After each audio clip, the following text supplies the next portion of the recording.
Hey, how's everyone doing there tonight? This is Cult Flicks Fix 24 back with a video. Hope everyone's doing well out there.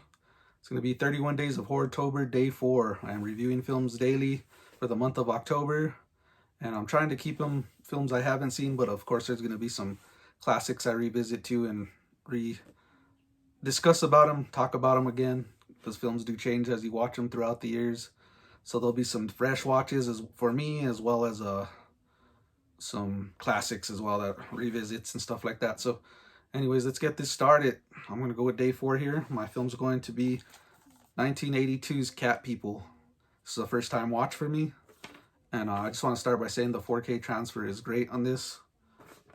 It's really clear, and I enjoyed the transfer as well as the sound on it. This stars Nastasia Kinski and Malcolm McDowell, John Hurd, rest in peace. And this is pretty much like it's a horror film, but it's like an erotic thriller mixed in, because there's a lot of like erotic, love scenes throughout this film. But let's get into the plot of this film. It's about this girl named, what is her name? I forget it. Irina. She's the main actress. That's Kinski. I'll call her that throughout the film. It's easier for me to say than her first name. But she comes to New Orleans to reconnect with her brother, Paul, played by McDowell. And there's some bizarre out of way with her brother. You can tell he's real touchy and like rubbing on her, and you're like incesty. It's like brother sister thing. So I right away sense something strange.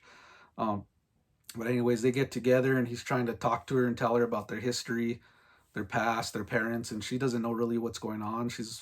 Doesn't know what anything about her past, so she's trying to like find out.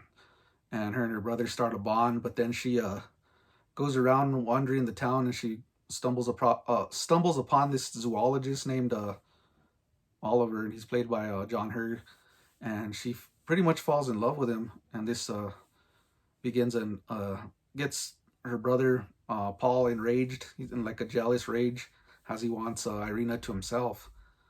And as this is going on, her brother pretty much disappears for a few days, and bodies start to pile up, and they start to look at her brother Paul. He does like a violent interaction with his sister Irina, and this leads to the cops looking for him as well. They find like this kind of like bottom caged area in his house and it has skeletons and dead bodies in there. So they right away assume him as a murderer. Let's say this can't be done by a human. It looks like an animal attack. So that starts the mystery around this. As Irina starts to find out more about herself and her brother's past. It has to do with her ancestry and what happened years ago to them and their tradition. And she starts to realize that she's a danger herself, and she doesn't want to put Oliver in danger, who she's in love with. And it goes back and forth on that. I'm just going to get into that on the film. But yeah, this is like I said, it's a 1982 film. It has a soundtrack by David Bowie, which is pretty cool. I like the song on it. There's my nitpick on this film is the practical effects. There are some good ones in this one, but I wish there was more, like transformation scenes, stuff like that. How you see like on American Werewolf in London, that's one of the greatest. But yeah, there's some decent ones in here, but I just wanted a little more out of it. The horror's real tame. It goes more into like a thriller concept, but there is some horror aspects throughout it. But yeah, I'm gonna get into some fun facts about the film here. The director was Paul Schrader. He actually had an affair with the lead actress Kinski. I guess they had an affair during this whole filming, and he fell in love with her. So he was gonna propose to her at the wrap up party, but she never showed up. So he tracked her down, I guess, several months later, and asked why she never showed up, and she told him that pretty much and bluntly she told him, "I fuck all my directors." So it just struck him like, oh no, this girl she doesn't care about, she's just using him and stuff.